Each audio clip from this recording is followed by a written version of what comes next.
Network News. Mahaba ang pila sa matinding tirik ng araw na sadyain natin ang Lucena Port Area sa Barangay Dalaycan. Lahat ay gustong makatawid sa kanilang destinasyon, mga pasahero na mga sasakyan. Ayon kay Executive Assistant Mr. Kevin Largado ng Philippine Ports Authority Port Management Office Marquez na nakahanda na sila noong mga nakaraang araw pa para sa pagdagsa ng pasahero at nag-launch din sila ng tinatawag na online reservation assistance system para hindi sabay-sabay na magtungo sa pantalan ng mga pasahero at mamili ng kanilang oras. Narito ang pahayag ni Mr. Kevin Largado.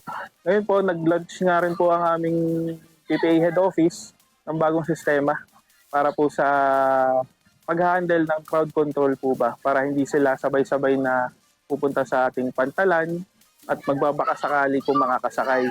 Nag-launch po kami ng system, ito po yung tinatawag na Online Reservation Assistance System o ORAS. Para ang dating ng mga pasahero sa nasabing pier, nagpadala rin ng backup scanner ang PPA kung sakaling magkaproblema ang machine scanner na kasalukuyang ginagamit. May mga nakumpiska ang mga pinagbabawal dalhin ng mga pasahero tulad ng mga lighters, patalim, baril at iba pa. Samantalang as of 7 p.m. kagabi, ang mga pasahero na nakasakay ng barko patungong Marinduque ay nasa 2,269 at sa patungong Romblon ay nasa 949 at yun namang bilang ng buoba sa Lucena City Port Area ay nasa 340. Habang ang bilang ng mga RoRo vehicles papunta Marinduque ay nasa 370 at sa Romblon naman ay nasa 69.